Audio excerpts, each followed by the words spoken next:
imposible que los que una vez fueron iluminados y gustaron del don celestial y fueron partícipes del Espíritu Santo y asimismo gustaron de la buena palabra de Dios y los poderes del siglo venidero y recayeron, sean otra vez renovados para arrepentimiento, crucificando de nuevo para sí mismos al Hijo de Dios y exponiéndole a vituperio. En estos 3 versículos encontramos 3 acciones muy importantes, y es iluminados, gustaron y partícipes. 3. A los que fueron iluminados, los que gustaron del don celestial, gustaron la buena palabra de Dios, gustaron los poderes del siglo venidero y fueron hechos partícipes del Espíritu Santo. Bueno, yendo de nuevo a Hebreos 6, versículo 4, que leímos, dice así, voy a retomarlo: porque es imposible, ¿qué es imposible? Bueno, primero vamos a definir lo que significa imposible. Adunatos es la palabra que se traduce por imposible y significa literalmente sin posibilidad alguna.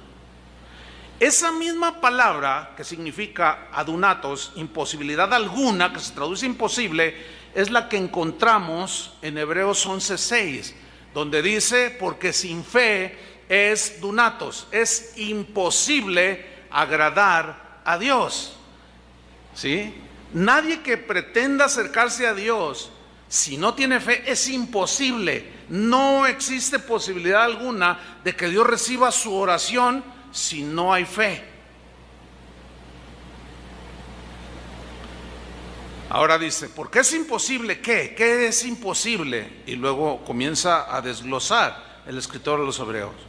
Que a los que una vez fueron iluminados, habla de una acción pasada. Iluminados, fotizo en el griego. Esta palabra significa literalmente alumbrar espiritualmente el entendimiento, el espíritu. Eso significa fotizo, eso significa iluminados.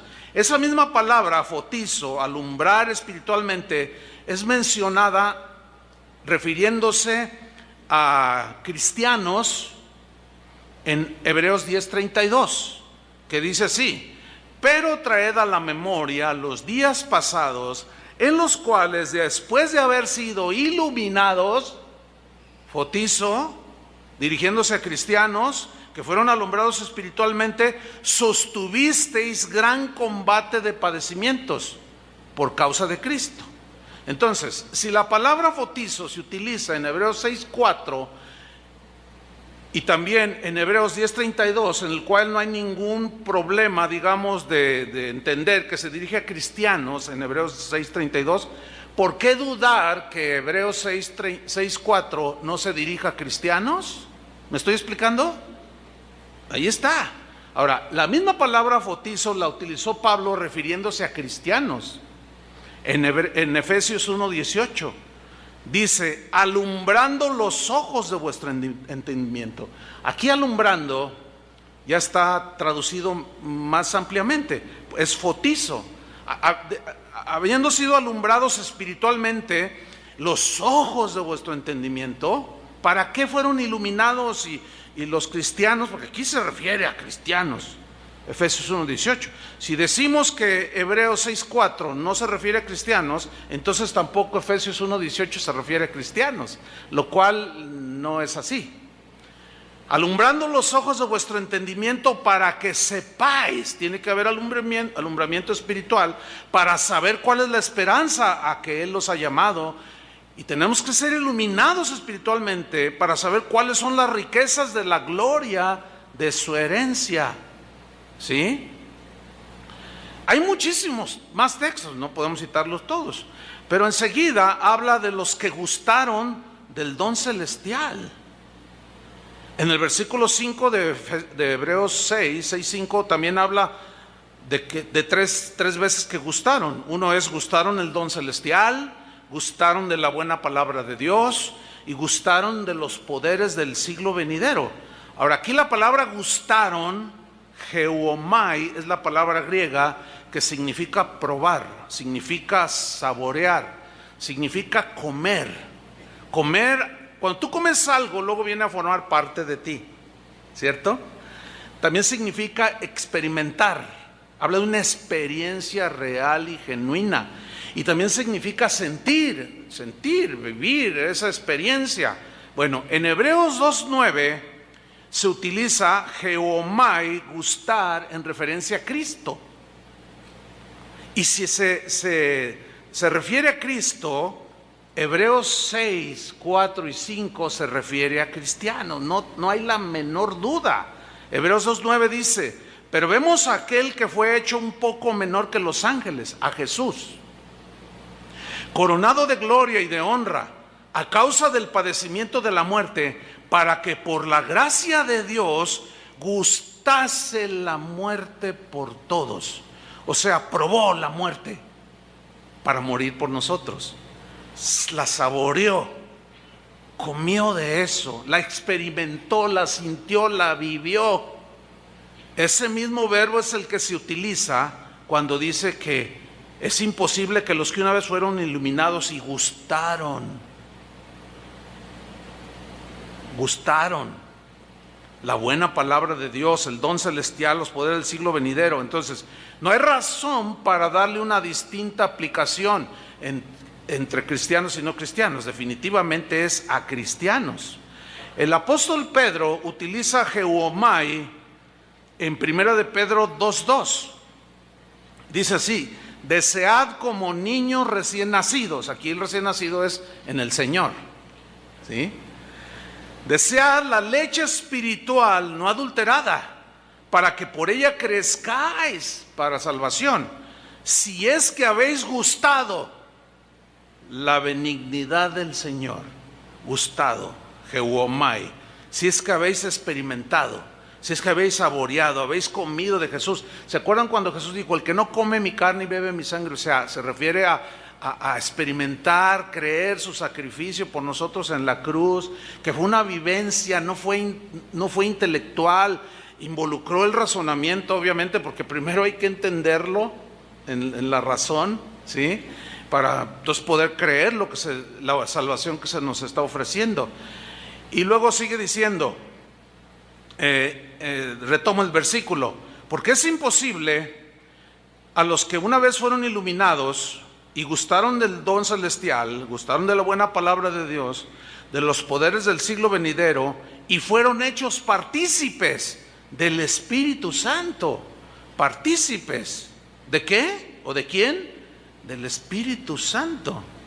Metokos es la palabra que se traduce por partícipes.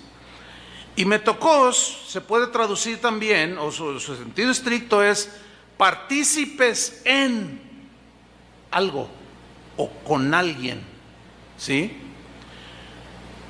También se puede traducir como alguien que tiene parte en algo o con alguien, ¿sí? También significa asociado, pero de una manera sólida, íntima. También se puede traducir como coligado, o sea, íntimamente unido significa. Y también se puede traducir como compañero.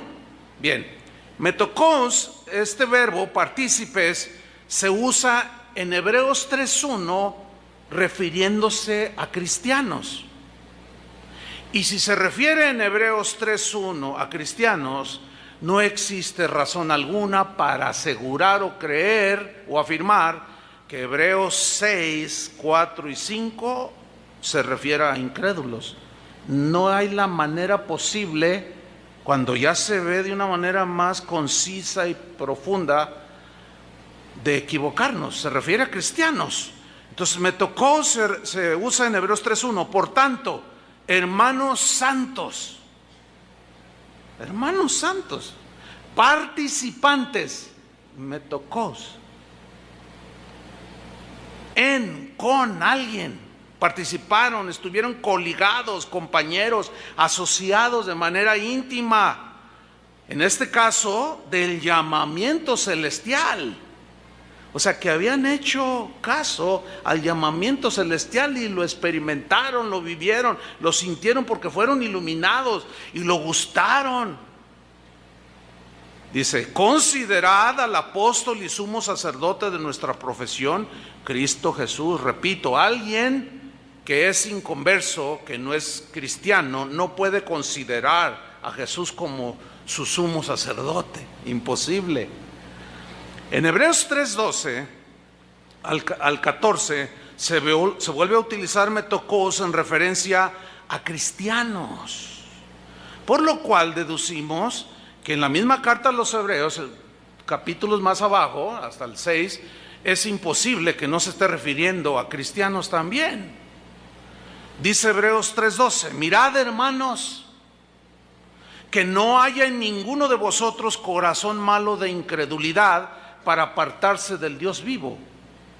A ver, entonces la pregunta aquí sería la siguiente: ¿acaso algún cristiano puede llegar en algún momento, por alguna razón que ya hemos explicado, tener corazón malo de incredulidad y apartarse del Dios vivo? Pues eso es lo que dice allí. Sigo leyendo el versículo 13 al 14 para que vean que se refiere a cristianos. Me tocó, ¿sí? Antes exhortados los unos a los otros cada día. Entre tanto que se dice hoy, para que ninguno de vosotros son los cristianos, se endurezca en su corazón por el engaño del pecado. Acuérdense que un pecado no confesado es un pecado no perdonado. Un pecado no confesado es un pecado que se va acumulando, que hace la misma acción que hace el colesterol, que se va acumulando en las arterias y va endureciendo las arterias. Llega un momento en que ya no deja fluir la sangre y la persona le da un infarto y muere.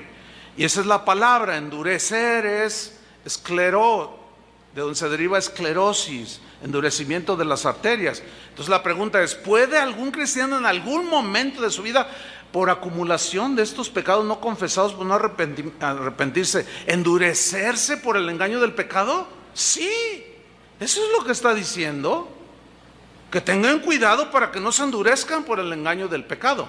Bueno, eso dicen las escrituras. Algunos teólogos dicen que no, pero yo me quedo con las escrituras, no sé ustedes. Ahora, fíjense el versículo 14. Dice, porque somos hechos participantes de Cristo. ¿Somos hechos qué? Metocos. Somos hechos participantes de Cristo. Participamos con Cristo. Participamos en lo que tiene que ver con la salvación. Gustamos del don celestial.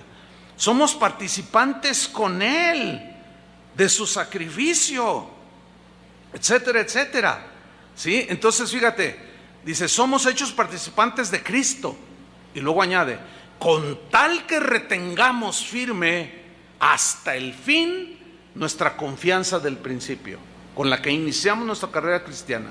Ahora, en la traducción en lenguaje actual, Hebreos 3:14 se lee así: al principio, cuando confiamos en Cristo, nos hicimos compañeros suyos. ¿Se acuerda que Metocos también se puede traducir como compañeros? Nos hicimos compañeros suyos. Buena traducción también. Si no dejamos de confiar en Él, si no dejamos de confiar en Él, seguiremos siendo sus compañeros siempre. Ahora la pregunta aquí es, ¿podrá algún cristiano en algún momento de su vida dejar de confiar en Él? Sí, eso es lo que dice. Si no, la advertencia no tendría sentido. Creo que me están siguiendo bien, ¿verdad? Ok. Ahora, retomando Hebreos 6:4, leyéndolo más, ya después de estas definiciones. Esto es importante entenderlo por lo que vamos a estudiar en el resto del mensaje. Dice Hebreos 6:4, porque es imposible, no hay manera alguna, que los que una vez fueron iluminados y gustaron del don celestial y fueron hechos partícipes del Espíritu Santo y asimismo gustaron de la buena palabra de Dios y de los poderes del siglo venidero y recayeron. ¿Qué significa recayeron? Algo pasó en el camino, en su trayecto, en su carrera, en la vida cristiana. Quizás empezaron a pecar, no confesaron, se fue enfriando su amor, se fue endureciendo el corazón, se empezaron a deslizar poco a poco y de pronto soltaron el arado. negaron a Jesús, blasfemaron a Jesús y terminaron en la apostasía. Aunque al final del túnel hay una luz que se llama arrepentimiento. Sin embargo, cuando alguien llega ya al extremo de endurecerse y ya está completamente a la deriva, ya no cree, ya no confía. Tú vas y le dices a esta persona, mira, arrepiéntete. No, dices, no, ya, ¿para qué? Ahora fíjate lo que dice, todos estos recayeron.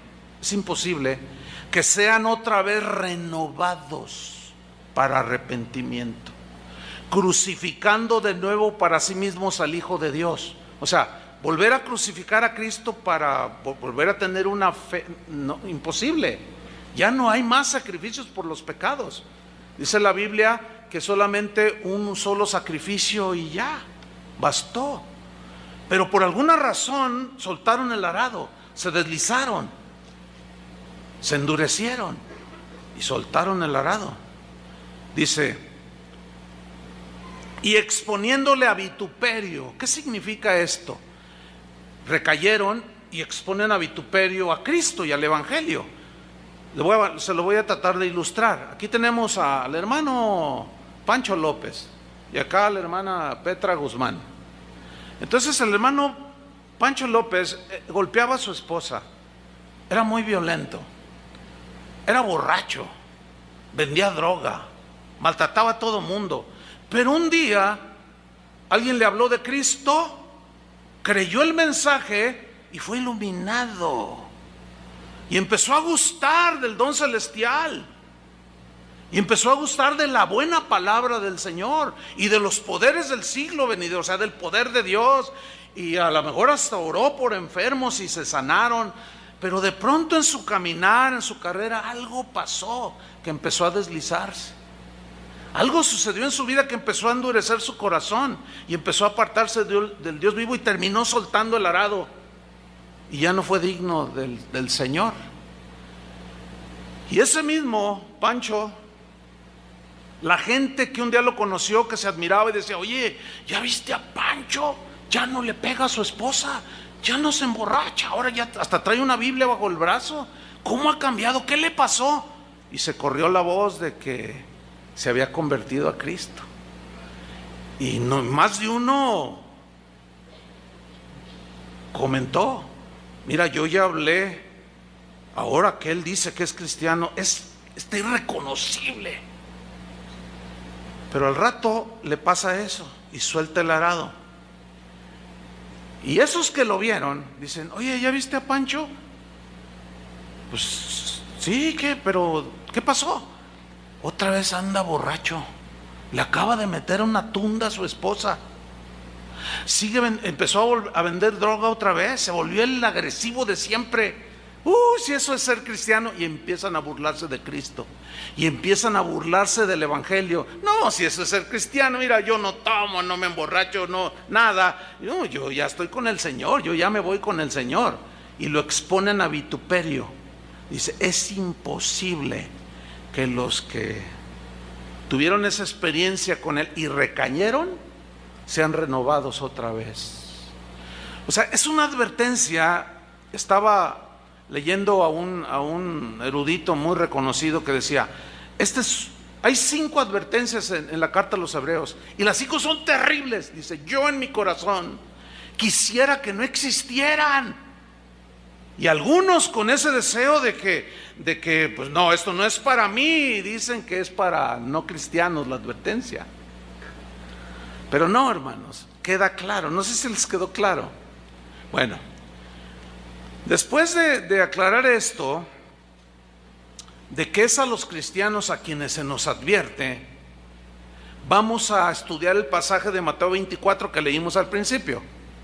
Vayamos allí de nuevo, Mateo 24, versículo 3. Vean cómo cobra significado, hermanos. Dice así, y estando él, o sea Jesús, sentado en el monte de los olivos, los no cristianos se le acercaron aparte. ¿Así dice?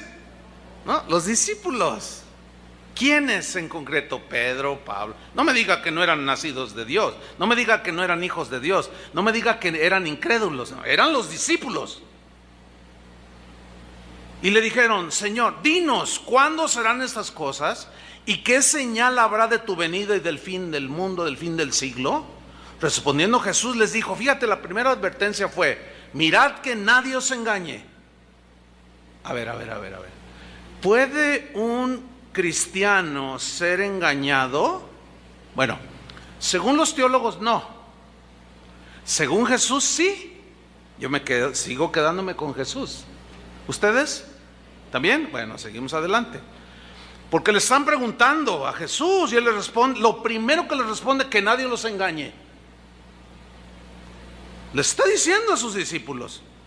¿Por qué les dijo eso? Porque está la posibilidad de ser engañados. ¿Por quiénes? Falsos maestros, falsas doctrinas, falsos teólogos, gente que anda nomás buscando lo suyo, que hacen a un lado el mensaje de Jesús. Mirad que nadie os engañe, dijo, porque vendrán muchos en mi nombre diciendo yo soy el Cristo, y a muchos engañará. 2 veces repite muchos. Muchos falsos cristos y muchos engañados. Ahora, de los muchos engañados, ¿a qué se refiere? Cristianos y no cristianos. Están incluidos ahí los cristianos, porque ya vimos en el versículo 24, en el versículo 4, que les está diciendo a ellos que nadie os engañe. Y luego sigue describiendo Jesús en el versículo 6: oiréis de guerras y rumores de guerras. Mirad que no os turbéis. Le está diciendo a sus discípulos: no tengan temor, no se turbe vuestro corazón, les dijo en Mateo, no se turbe vuestro corazón. Creéis en Dios, creéis también en mí. Dice: en el mundo tendréis aflicciones, pero confíen, yo he vencido al mundo. Esas aflicciones eran por causa de persecución. No, ni se les ocurra negarme. Eso dice en otra parte: que me negare, yo también lo negaré. Lo vamos a ver más adelante. Dice en el versículo 6: oiréis de guerras, rumores de guerra, mirad que no os turbéis, porque es necesario que todo esto acontezca. A ver. ¿Qué es necesario que todo eso? ¿Qué se refiere todo esto acontezca? Los falsos cristos, las guerras, rumores de guerras, el temor de las personas. ¿Sí? ¿Han oído de guerras? ¿Han oído de catástrofes? Dice: es necesario que todo esto acontezca. Una vez, no hace mucho, un cristiano me preguntó: pastor, entonces, si oramos para que no haya guerras en el mundo y haya paz en el mundo, ¿el Señor puede contestar? Yo le dije: pues según Jesús profetiza que todo eso es necesario que acontezca. Dice: entonces no hay que orar ya por el mundo. No, mira, tú puedes orar por el mundo, que no haya guerras, pero Dios no te va a contestar esa oración. ¿Por qué? Porque es necesario, porque es cuando el corazón del hombre se va a manifestar en toda su maldad. Yo le dije: pero sí puedes orar por la salvación de las personas. Eso sí, pero es necesario que venga todo eso. ¿Necesario? Y bueno, algunos cristianos dirán: yo reprendo a Jesús, rechazo lo que él está diciendo, no recibo nada negativo. Oye, pero Jesús es el que lo está diciendo, no me interesa, yo no recibo nada. Cosas raras que no son del evangelio. Porque es necesario que todo esto acontezca, pero aún no es el fin. ¿Qué es? Imagínense a los discípulos, hagan una en su imaginación. A ver, dinos cómo será el fin del mundo. Pues habrá esto, que nadie los engañe, habrá guerras, habrá todo esto, pero esto no es el fin, dice. Aún no es el fin. Imagínense a los discípulos así como mirándose el uno al otro. ¿No es el fin? No. Y sigue narrándoles, versículo 7: porque se levantará nación contra nación y reino contra reino, y habrá pestes y hambres y terremotos en diferentes lugares. Y luego el versículo 8 les dice: y todo esto será principio de dolores. ¿Qué? Principio. Pues imagínense a los discípulos mirándose. Pero nosotros no nos va a pasar nada, ¿verdad, Señor? No, les estoy advirtiendo que nadie los engañe, que no se llenen de temor. Confíen en mí. Pero a nosotros no nos va a pasar nada porque somos tus hijos. Él no está diciendo nada de eso, les está advirtiendo precisamente. Pero ahí no termina el mensaje de Jesús. Dice el versículo 9: entonces os entregarán a tribulación y os matarán. Hoy nadie como los primeros cristianos de los primeros 300 años vivieron esto. Pero no ha cesado, siempre en toda la historia del cristianismo, hasta el siglo XXI hay muertos por causa de Cristo. Aquí los acabamos de tener hace un par de meses, aquí en el sureste mexicano, 11 personas asesinadas por ser cristianos. Nada más que los medios de comunicación no dicen que porque son cristianos. Los mataron, como matan a mucha gente, dicen. Entonces Jesús les dice: os matarán, seréis aborrecidos de todas las gentes por causa de mi nombre. Mira, hasta ahorita todavía es cool ser cristiano. Ustedes saben, hasta el diablo es cristiano. O sea, todo el mundo es cristiano, es como una moda, todo es cristiano. Pero espérense, hermanos, espérense, porque ya se está definiendo de manera muy clara quién sirve a Dios y quién no sirve a Dios. Y los que no sirven a Dios se van a volcar totalmente en contra de los que seguimos a Jesús. Ahorita hablaremos un poco más de eso. En el versículo 10, Jesús, en su omnisciencia, que todo lo sabe antes de que sucedan las cosas, les advirtió y les dijo en el versículo 10: muchos tropezarán entonces. ¿Quiénes son los que tropiezan? ¿Los cristianos o los no cristianos? Los no cristianos, ¿de qué tropiezan si están abajo? Muchos tropezarán entonces y se entregarán unos a otros, pues se van a traicionar los unos a los otros, y unos a otros se aborrecerán. A ver, está hablándole a los cristianos. Dice que va a haber tribulación, los van a matar, van a ser aborrecidos, y por esa persecución y esos tiempos difíciles, algunos van a tropezar, otros se van a traicionar, y otros hasta se van a aborrecer unos a otros. Miren, hermanos, les voy a decir algo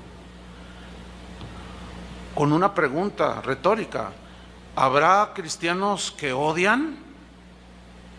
Díganmelo. Yo conozco cristianos que odian y lo hacen muy bien. Cristianos que aborrecen y lo hacen muy bien.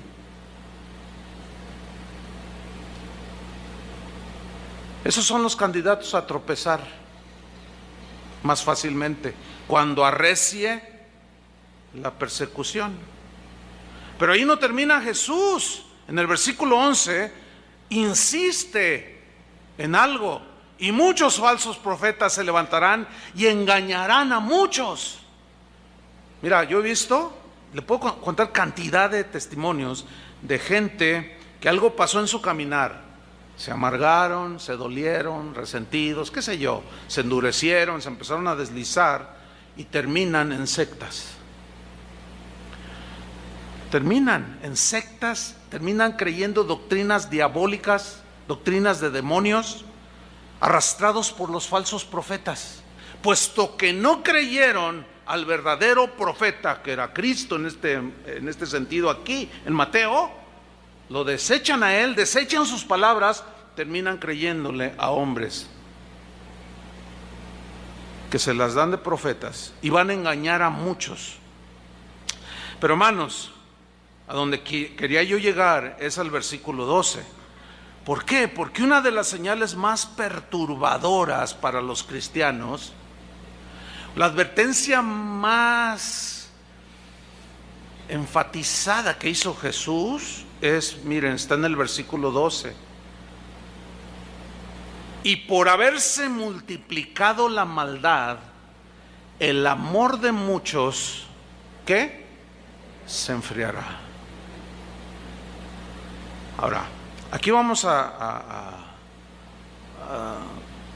delinear algunas cosas.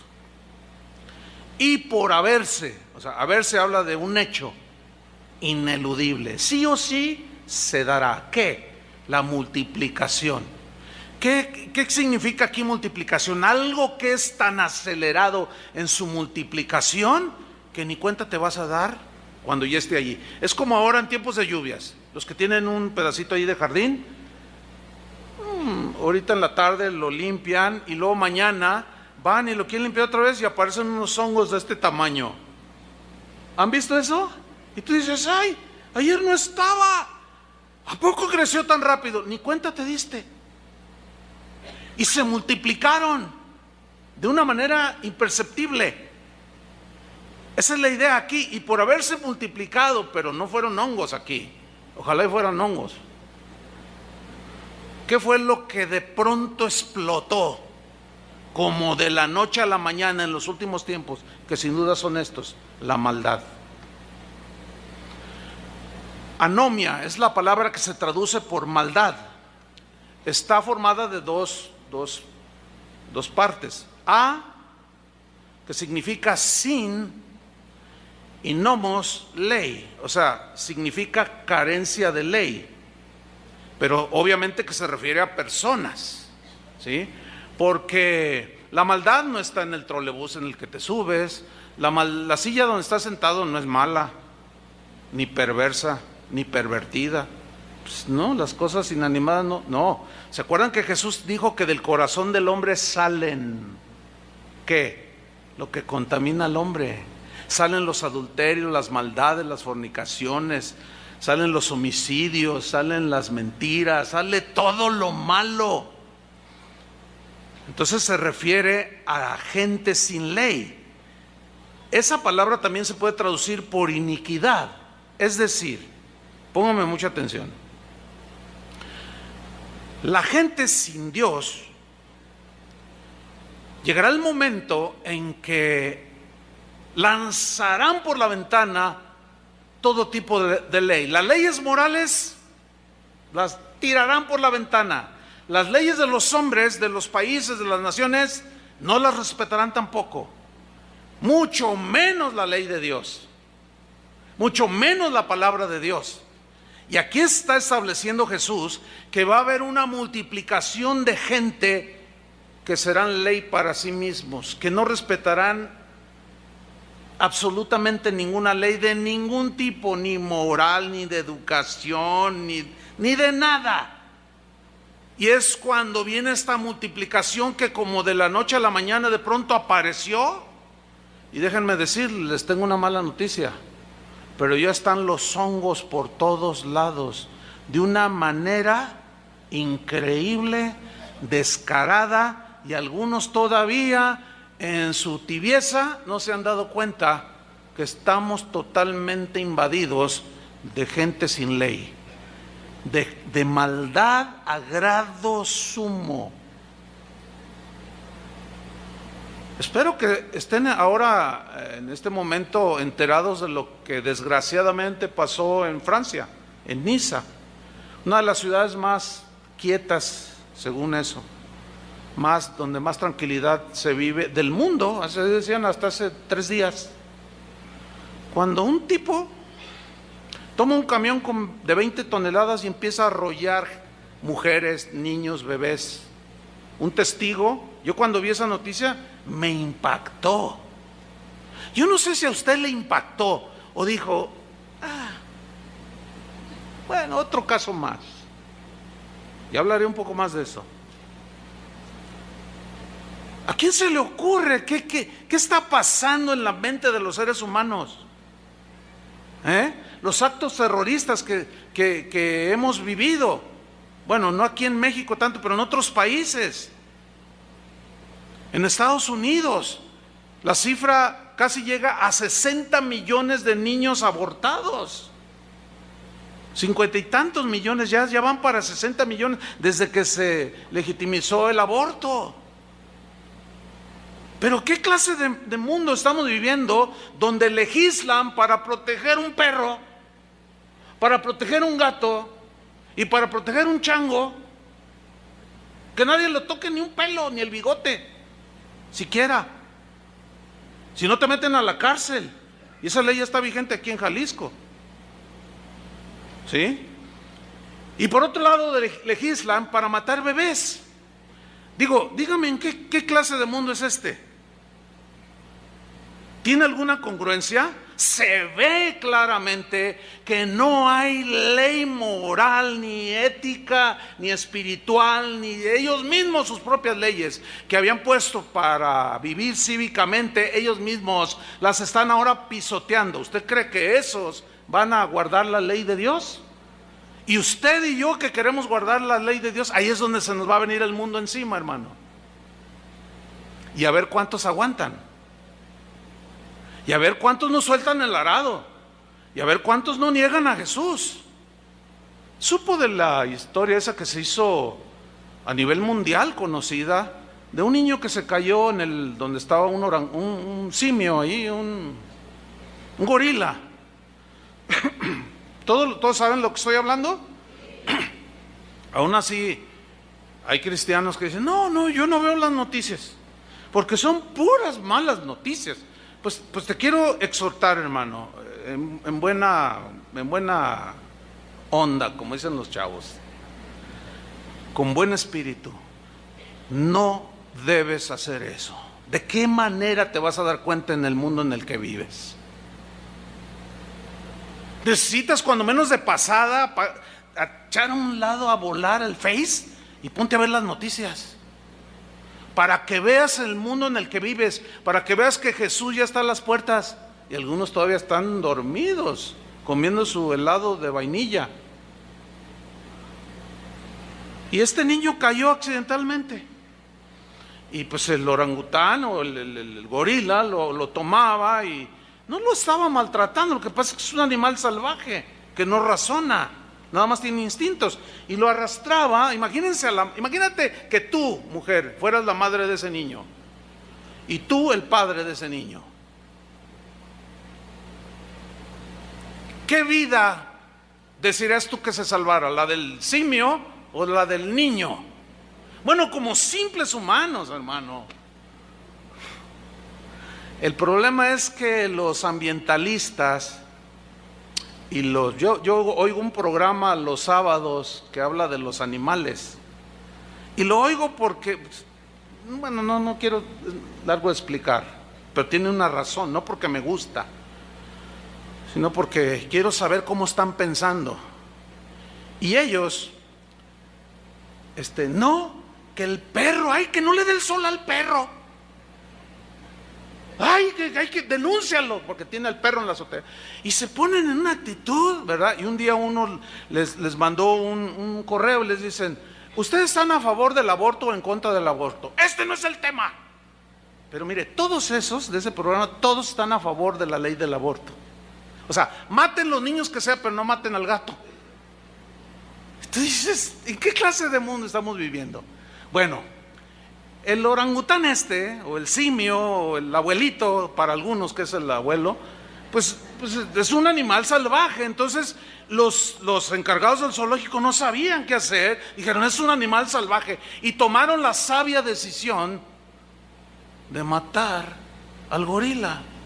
Y ustedes saben la que se armó, ¿no? ¿Cómo es posible que mataron al gorila? O sea que había que esperar a que el gorila matara al niño. Mire, hace día, no sé si supieron, una casa allá del Palomar, yo vivo hacia un poco de este lado, a un vecino por allí, pasaron volantes, se le soltó una pantera. ¿Supieron de eso? ¿Te imaginas una pantera? Es un animal salvaje. Aunque haya estado en cautiverio, sigue siendo un animal salvaje. Pues yo colindo allí con el bosque, Yo andaba bien contento allí y llega uno de los jardineros allí que dice, oiga, ¿que no supo lo que pasó? No, pues yo he andado fuera estas 3 semanas, no estoy al tanto de las noticias locales. Dice, mire el volante. Y caray. Entonces me dice este jardinero, no, pero yo tengo con qué. Pues si yo lo veo, le tiro, dice. Le digo, pero pónselo bien. Entonces, claro, los ambientalistas me acusarán de ¿qué? De todo. Un pastor diciendo que maten a la pantera. ¿Cómo es posible? Y se te van a echar encima, hermano. Fue un escándalo. Que por qué mataron al gorila. Tú dices, bueno, ¿en qué mundo estamos viviendo? ¿Qué vale más, un animal o un ser humano? Jamás delante de Dios un animal es igual que un ser humano, porque el ser humano está hecho a la imagen de Dios.